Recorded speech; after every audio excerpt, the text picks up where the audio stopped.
Hi, welcome everyone. This is the first episode of Artisans and Authors.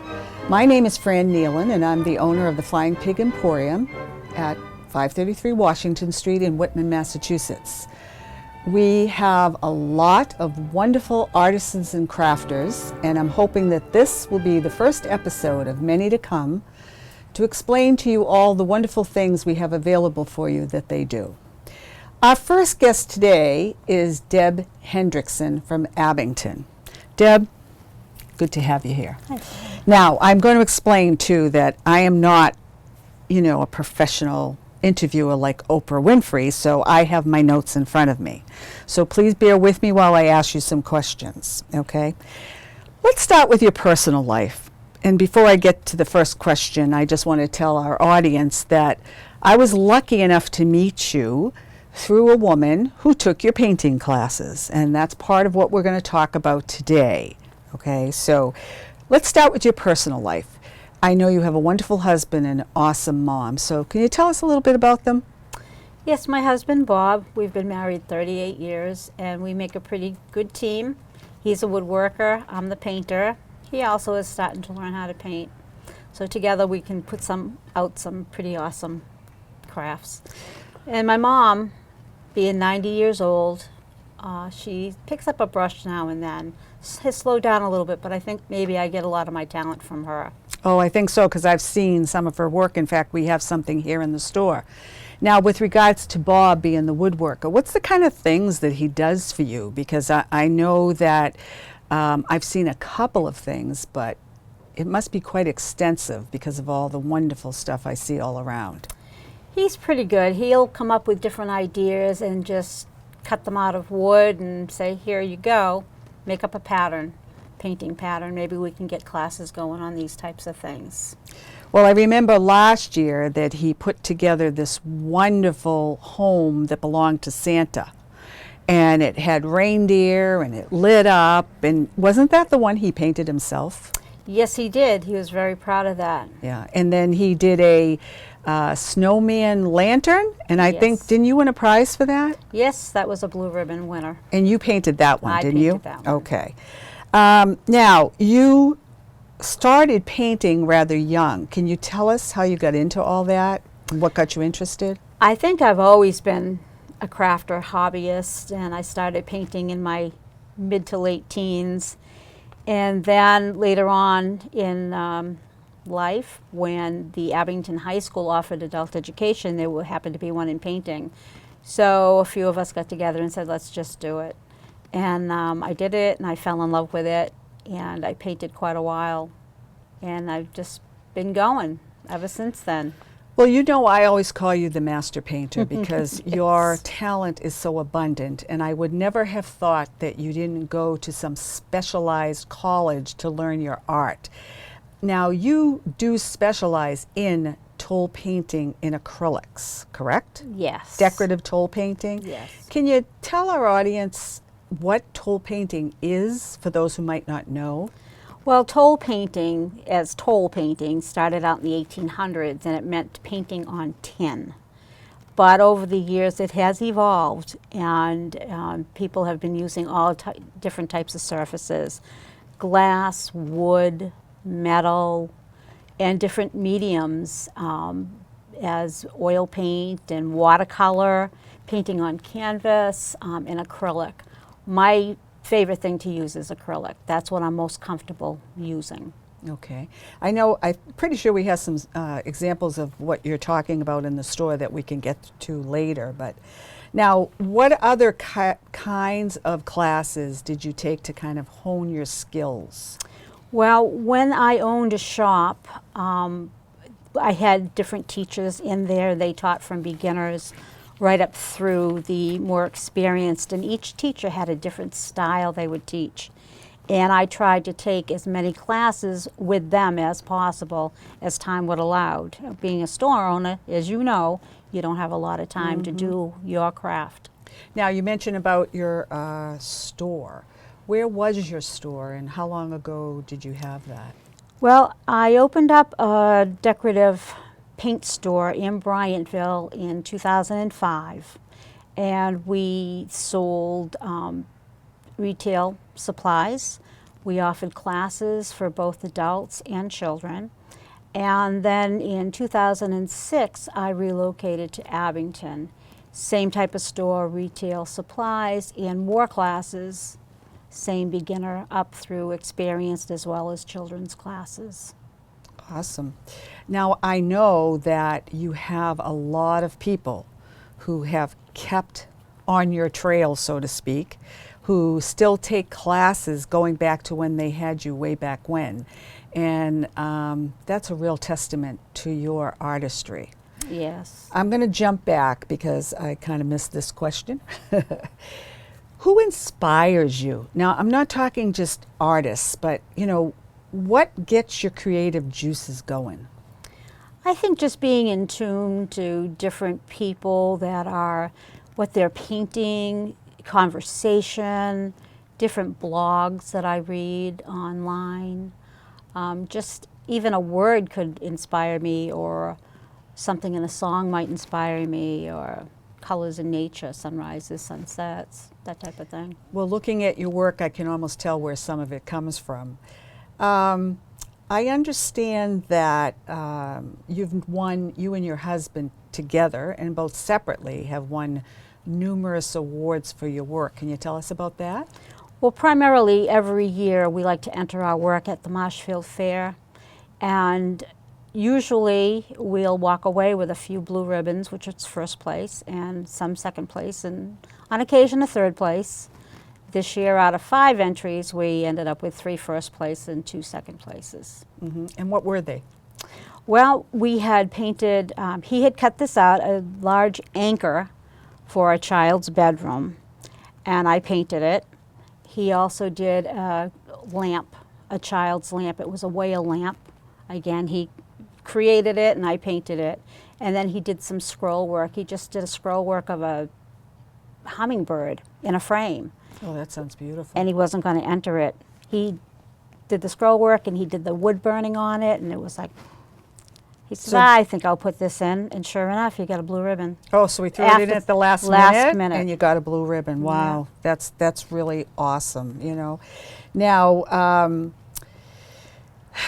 I understand one of your passions, your true passions, is teaching painting. And you do this in a number of ways, and I'm going to go kind of through a list of the ways that you do that, and I'd like to elaborate a little bit on those different ways. Paint nights, classes, programs for children, paint nights for charitable events, in-house parties, in-store parties. Now, let's start with paint nights. What does that mean, and how does that come about? Well, a paint night would be a 3-hour session where a group of people would get together, or an individual would pick a project, invite people over, or like we have here, offer it up to different customers, and we would do one project in a night. So you start to finish, you take it home.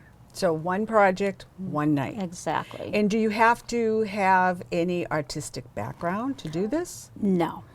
Many times people will say, well, I can't even draw a stick figure. You don't have to draw a stick figure. Well, everybody, my attitude is everybody can paint. Yeah, I know I've been in classes with you before, paint nights. And at first, I didn't jump in painting with the group, and now I do, because I had that same fear that I wouldn't be able to paint it. But you're such a good teacher that it really helps you to come away with that project, and you surprise yourself. And I've seen that on a lot of the faces of the women who come in here. And we're actually getting a group that comes in every single month because they're enjoying it so much. For me, it's rewarding when people at the end of the night say, wow, I really like this. And what's the most famous thing we always tell them? It'll never look like your neighbor. That's right. Everybody's is going to be different. Exactly, and that's what adds to the beauty of it. Now, classes. What's the difference between the paint night and the classes? Well, a class is more teaching technique, picking their style, teaching them how to base coat, shade. You don't complete a project in a night. Even though you may learn a few things in a paint night, A class is more involved, more in-depth. You learn your brushes, you learn your strokes. You're actually really learning something that you're going to take away and have and continue on. Now, you mentioned base coating. For someone who doesn't have any idea what that means, what would base coating be? That would just be laying in your color, your bottom color for your project. So and then painting that onto? Just painting. Okay, painting. Just painting. Okay. And then after that, you'd be adding in your details. That's what gives your piece character. Wonderful. Programs for children. Tell me about that. Well, we do a lot of like different birthday parties. Again, it's like an adult paint night, but it's more on a child level, where the child, along with a parent, could pick a project that they like to do, and the children, within 3 hours, sometimes less, would complete this project. And the fun thing about children is they're not so inhibited like an adult. Mm-hmm. They just go to it, and they love it, they enjoy it, and they're always happy with the end result. I know that you ran a child's party before where you did, or a paint night for children, where you did it around Mother's Day, and they came in, they did their little project, and you lined it up so that they could actually keep it themselves or give it as a Mother's Day gift. When you were saying rewarding, that must be the type of stuff you're talking about then. Yes. Yeah. And the kids really enjoy doing that because they can say, I did it myself. Exactly. Yeah, yeah. And I bet the parents are real excited too. Now, your paint nights for charitable events, what does that entail? It would be another, like a 3-hour project. The person that's running the event would pick the project, and I would bring all the supply in, and then they would go ahead and paint it and bring it home, and the person that runs the event would have the funds to give to the charitable. Well, at this point, I'll mention that we together worked on a charitable function. We had a young lady who was doing some missionary work, and her mom came into the store and asked about running a charitable paint night, and we held it down at the Meadowbrook in Hanson. I think we had about 40 people, was it? About 40, I think? Yes. And it was one of the most fun things I've ever been to because I got to meet so many people. I didn't paint that night, I helped you. And we did wine glasses, and everybody just had such a great time. They got to order food. They had a few drinks. We had some children there. And the end result was everybody walked out with 2 painted wine glasses, and the woman made enough money to help her daughter with her missionary work. And I know that's the type of thing you do when you do charitable events. Do you have any other charitable events coming up that would be similar? I don't have any on the horizon right now. Yeah. What have you done in the past?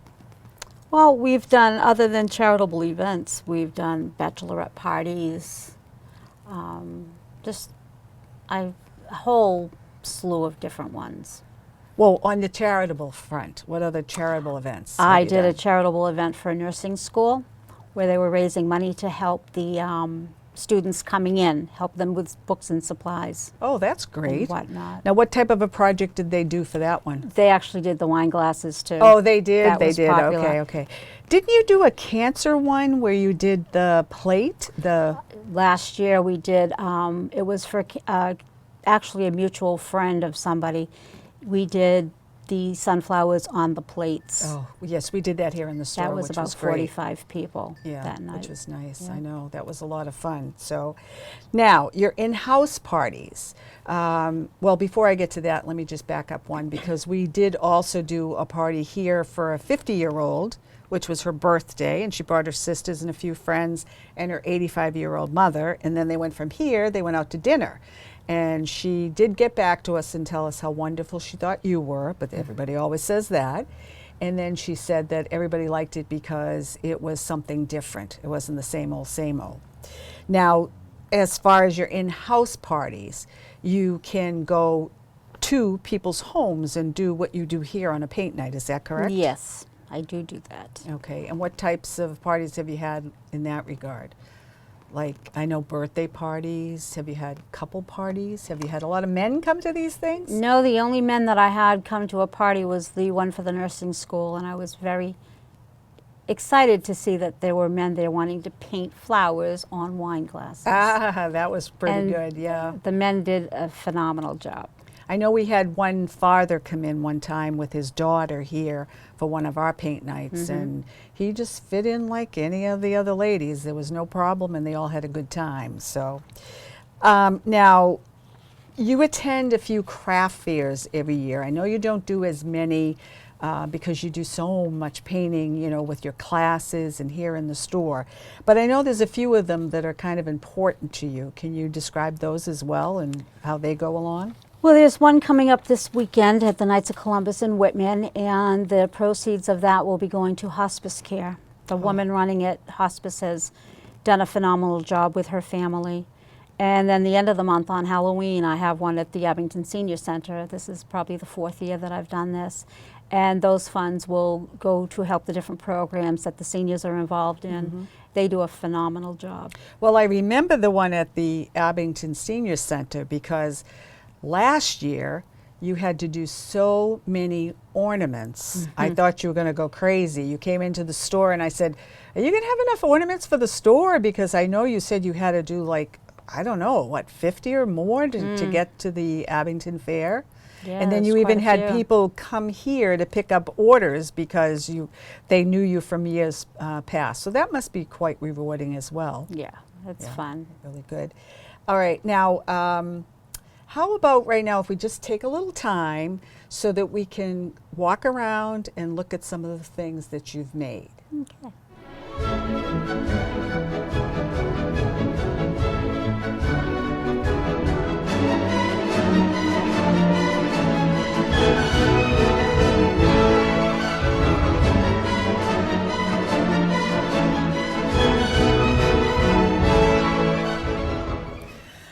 So Deb, here's your first piece. Tell us a little bit something about that.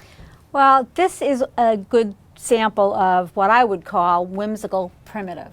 Primitive being that type of a salt box house and the pumpkins. So almost like colonial days, like when it Exactly. first all got started. Yes, Right. yes. And then what would you call this piece? Is it like a door? That would either be something you could hang on your door for the fall, or you could hang it on a selected wall in your home. Oh, okay, because it's really pretty. I mean, we have it here, and I just loved putting it where it landed there, but that's mostly because I had open space there. So Right. let's go over to the next piece here. Okay.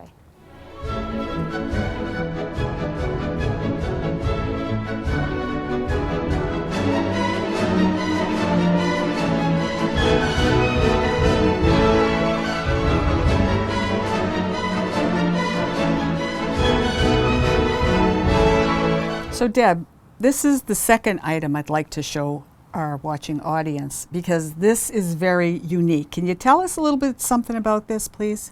Well, these are actually light bulbs that we painted up to look like Halloween ornaments. And this actually is something we did for our last paint night, where each student got to do 4 of them that night in 3 hours. And I joined that class, and I can tell you that I have Suave Dracula, I have Witchy Poo, I have Frankie, see I almost hit them, and I have Batty, and they were awesome. They were so much fun to do, and people just don't recognize right away that they're light bulbs. But we did this in one of our paint nights, so that's a fun project to do. And that just shows you that's another surface that you can paint on other than a canvas or tin or wood. But I do have to say that doing some transfer work on that was very hard because of the shape. But it still was a lot of fun. It was a lot of fun. So why don't we move on to our next item, okay?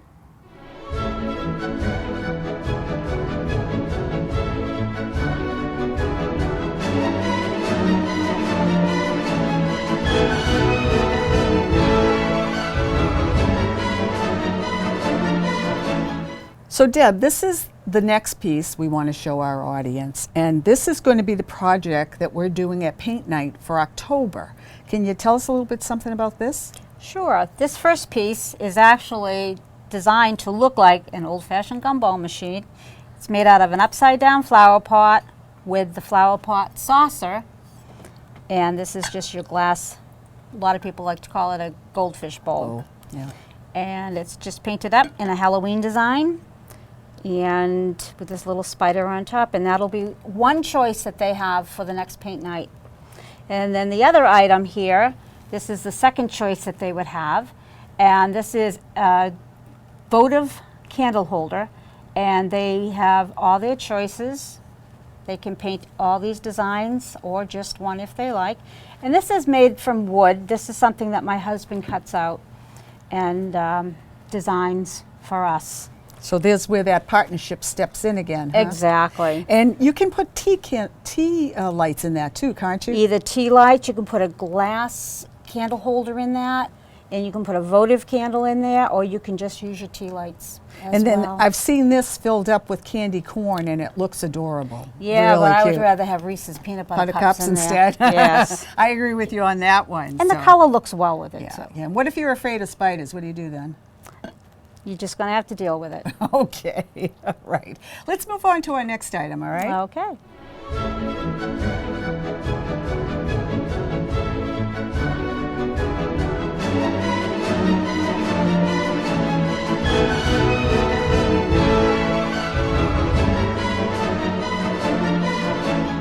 Deb, this is something that I forgot to mention, and we'll talk about right now, which is your mixed media art. Would you like to explain what that's about? Sure, mixed media is exactly that, mixed media. Media is paper, paint, metals, anything you can put together to create something that looks like something. Now this happens to be a paper background, and her face is painted, her hat is painted, her ribbon is painted, and then it's embellished with, these are paper flowers.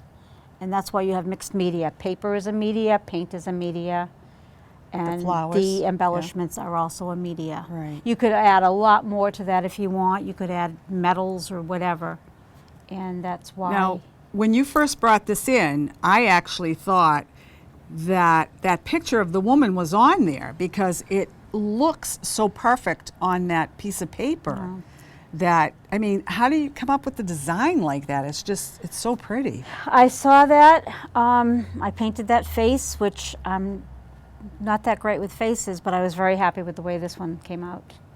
And I had done a second one as well. Yes, and I wanted to get that back I'll because bring it I back, love that one. yes. That's with shades of rust and everything. Yes, and that also has metals in it, as well as Right. the flowers here. And when we go back over to sit down to wrap up, we'll show a few of the mixed media items over there as well that you have. We'll just glance at them. You don't have to explain them, but Okay. they have more metals and things in them. Exactly, Yeah. and they have a different technique with glazing, that type of thing. Okay, so let's move on then. Okay.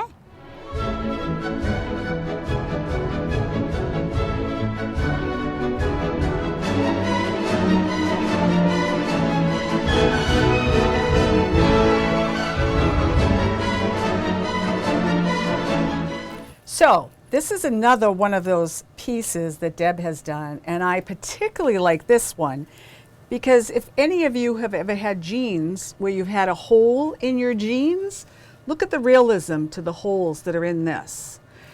Deb, I'm going to give you this back so you can put it over with the rest of what you have here, and maybe you could describe to the audience what they're looking at. Okay, these on this shelf, these are our painted wine glasses that we have done for different fundraisers, and we also did those for a paint night here. This set of projects here is what is happening in our beginner program class that Fran is having at the store. They complete all these projects in a 4-week program. And don't forget the Mr. Snowman over Oh, there. Mr. Snowman, he's a gift pot that can be done in one of our paint nights as well. And that's one of those pots that you put plants in, with the lid being The hat. the hat, which That would normally be the goes saucer. underneath, right? Yeah. And then what about this piece right here, that beautiful shelf? That shelf was another one of my husband's creations. And you can see why I say they work so closely together so well. And then look what's behind us. Everything you see here, Deb has done. And I mean, this work is spectacular. I particularly love this piece right here. And maybe you could tell us a little bit about that. That's one of my favorites too. That is a sample of what we would call a country primitive. Stacking animals is a long time design of different people throughout the years. And that's just one person's interpretation of it. And then all of these plates we have actually done here at our paint nights. Yes, those are all And paint night projects. I know that the people who keep coming back have just loved them to pieces, so we've had to keep doing them. Right. This piece right here is interesting. Tell us a little bit about that. That is a traditional primitive piece called Butterbean Farm. And that has been done several times in different classes that we've had. Not so much here, but in other areas. Well, what I like about that is all the little sheep running around Right, in the you'll field. see sheep in every primitive piece. Well, how about if we go out now and go take a look at what your mother did? Sure.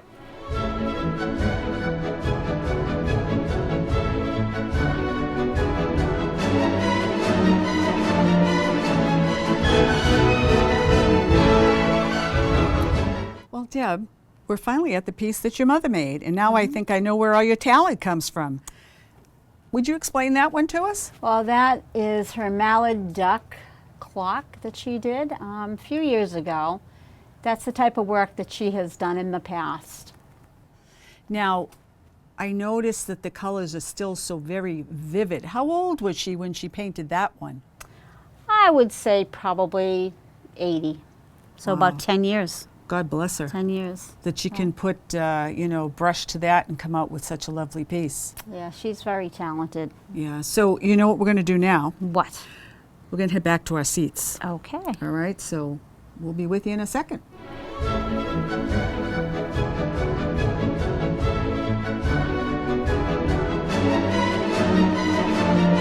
Before we wrap up, I just want to point out over my shoulder the mixed media that we were talking about, the small frames with the metal inserts on there, as well as the beautiful signs that you paint, especially the one called Family, because it's really a good idea, particularly for someone like me who's getting a little older and I forget things. I can put, the dates and the names up there, and that takes care of it. Now, that was a clever idea. That was a clever idea. So let me just ask you my final question. Where do you see yourself in 5 years? I will still be painting and hopefully teaching. Well, that sounds like a good plan, but don't you want to go to Paris or something and paint on the River Seine, or No. travel the world and see some other famous artists? No, I'm a hometown girl, and that's where I'll stay. And you're happy doing that? I am. Okay. Well, that's the end of this episode, and I hope you enjoyed yourself. I also hope that you enjoyed meeting Deb and finding out about all her wonderful talents. Please come and see us down at the Flying Pig. We'd really be happy to see you. And remember, life's too short. Enjoy your creative side. Thank you very much.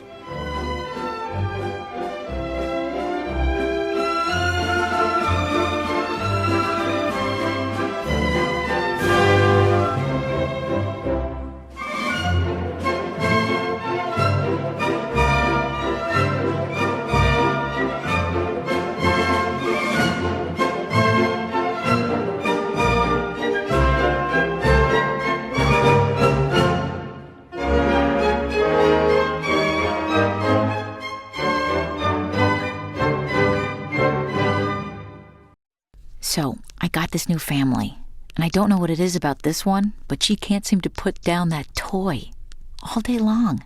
Tap, tap, tap, tap. Oh, and she even talks to it. She talks to that more than she talks to him. What's up, bro? Nice shirt. Who's she talking to? Her mom? She talks to her mom a lot. Know what? What? Since I got adopted, I've learned a lot about these humans. I know. I mean, check out these two. It's Flirt City over here. Yeah, I noticed that. It looks like my human is definitely into your human. Oh, look! I think she's getting his number. Nice. Your human's got some sweet moves. Takes after his dog. Oh, look, they're doing that thing where they put their arms around each other. She kicked up a leg. It's like in the movies. That's awesome. Looks like we're going to be hanging out a little bit more.